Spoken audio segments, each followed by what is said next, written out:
Do you know Phulbari?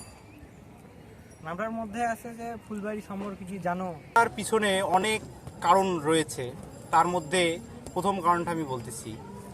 প্রথমে আমার মামা, সে রাজশাহীতে থাকে, এসআই, সে আসে এবং তার ল্যাপটপে আমি রাজশাহী বিশ্ববিদ্যালয়ের তৈরি একটি তথ্যচিত্র দেখি। আমার মনে একটা স্পৃহা জাগে যে আমি ফুলবাড়ি সম্পর্কেও কিছু একটা করব।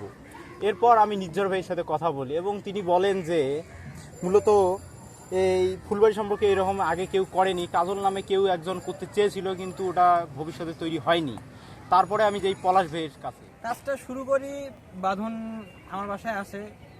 আসার পর আমাকে বলে, ভাইয়া দেখো ফুলবাড়ি নিয়ে একটা করতে ভিডিও চিত্র করতে গেছি, যেটাতে ফুলবাড়ির বিভিন্ন অজানা তথ্য উঠে আসবে।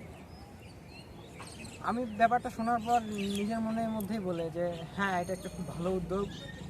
এবং তাদেরকে বলি যে হ্যাঁ ঠিক আছে, তা আমি তোমাদের সাথে আসি। কাছে যাওয়ার পরে পলাশ ভাই আমাকে অনেক কিছু বুঝায় এই সম্পর্কে, যে এত কিছু লাগতে পারে, এবং সে এই তথ্যচিত্র সম্পর্কে মোটা বই পড়ায় তার ল্যাপটপে।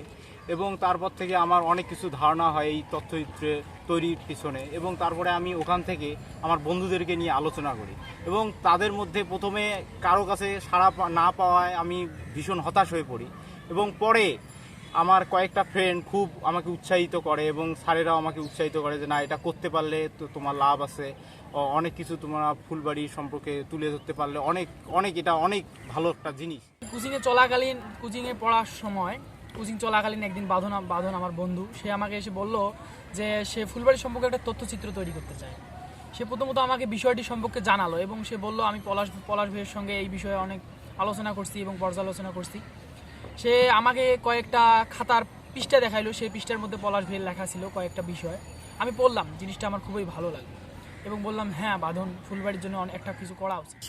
বাঁধনের সাথে দেখা, বাঁধন বলতেছে যে আমরা একটা তথ্যচিত্র তৈরি করতে চাই। আমি বললাম কি দিয়ে, এটা কি ভিডিও হবে না পিকচার দিয়ে? তখন বললো যে পিকচার। আমি বললাম যে পিকচার তুলবি কি দিয়ে, ক্যামেরা তো লাগবে। তখন বললো না, কি সব কিছু আছে, শুধু যদি বলিস তাহলে আমাদের সাথে যেতে পারিস। তখন আমি ভাবলাম যে এটা একটা ভালো একটা উদ্যোগ। আমি বললাম যে ঠিক আছে, আমি তোদের সাথে যাবো। হঠাৎ যখন একদিন আমি স্কুলে ছিলাম, তখন বাঁধন ভাই যে বললো যে আমরা একটা তথ্যচিত্র তৈরি করতেছি, সে জায়গায় তোমাকে মানে ফটোশ্যুট করতে হবে। তখন আমি বললাম যে আমার তো সময় দিয়েছে না, যদি বাবা মানে নিজের বাসায় যদি বলি যদি দেয় তাহলে হবে। তখন বাসায় রাজি হলে তখন আমি ফটোশ্যুট করতে যাই। এজন্য আমি বাঁধনের সঙ্গে সায় দিলাম এবং বাঁধনের সঙ্গে আমরা কাজে নেমে পড়লাম।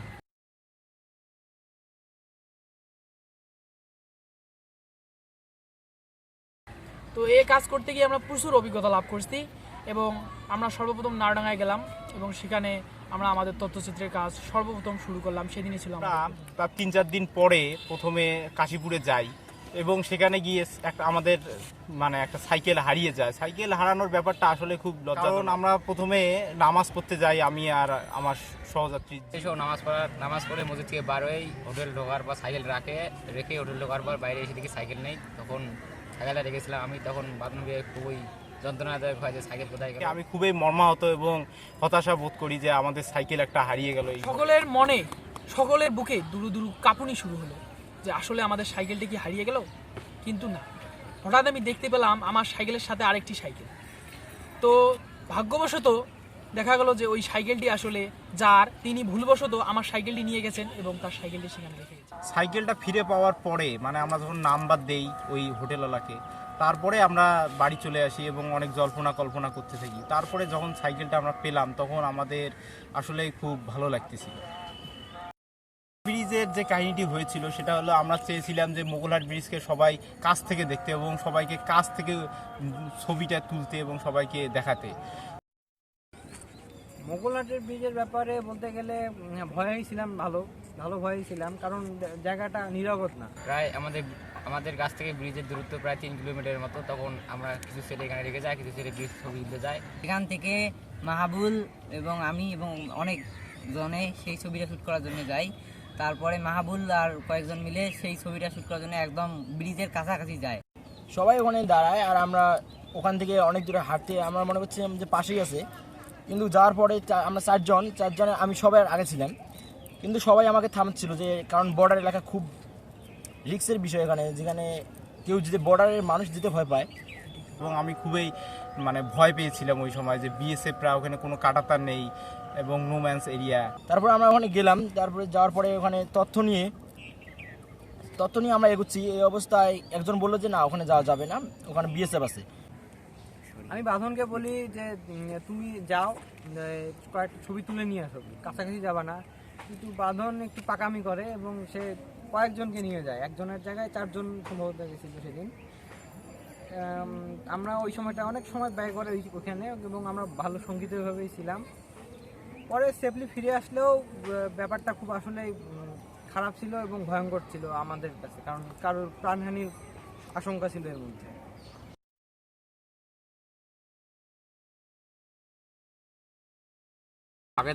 আগে যখন ছবি দিয়েছিলাম তখন এরকম অভিজ্ঞতা ছিল না।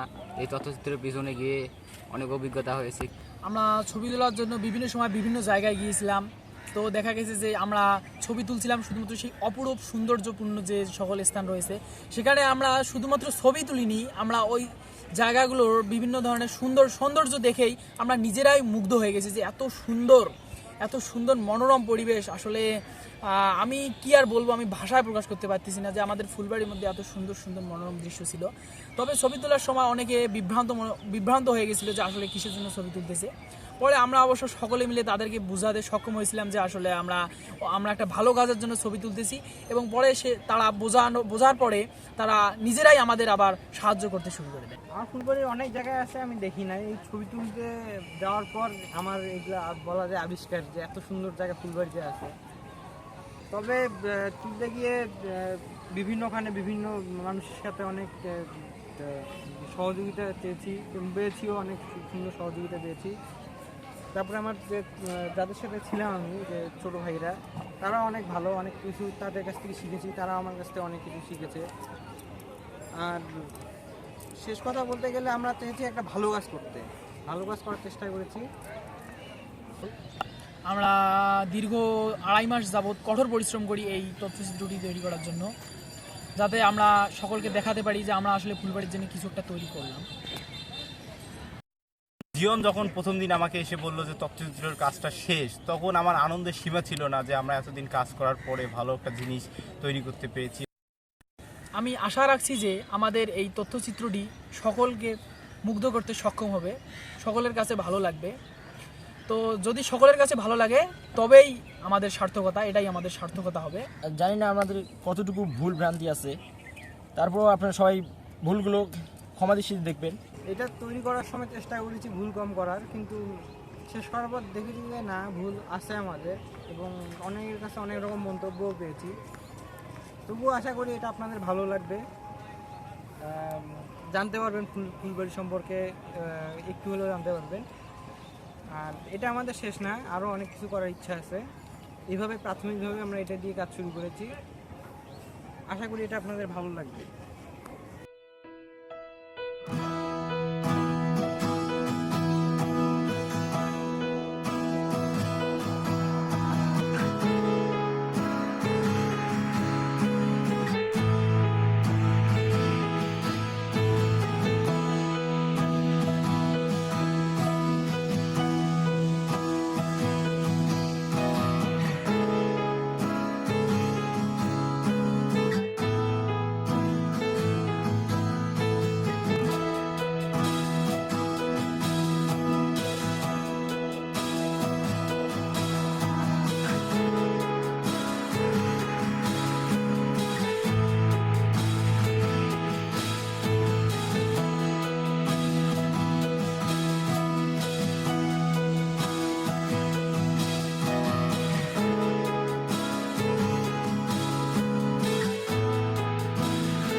স্টার্ট।